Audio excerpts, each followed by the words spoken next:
पण 10 वर्षापूर्वी हेच काम केलेलं आहे, असंच फसवलं. पण मला हे जर माहिती आम्हाला आधी असतं ते ह्या एवढ्या गरीब बायकांना मी त्यामध्ये बुडू दिलं नसतं. नक्कीच यांना म्हटलं असं की बाबा तुम्ही त्याच्याकडे लावू नका, पण त्यांचं म्हणणं असं आहे की आम्हालाच लोकांनी तिथं बुडवलंय. परंतु नाही, मला असं ह्याच्यावरून निश्चित होतंय की आधी पण 10 वर्षापूर्वी त्यांनी तेच केलं होतं.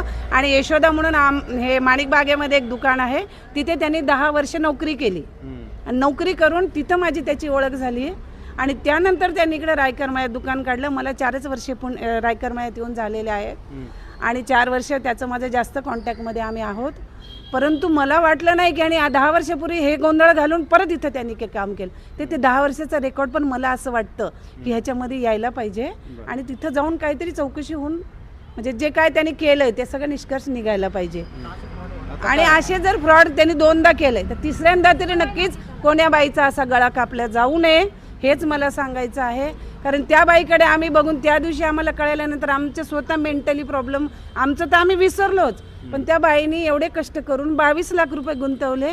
तिचं आम्हाला खूप खंत वाटतेय, इतकी खंत की रात्र आम्हाला झोप पण येत नाहीये.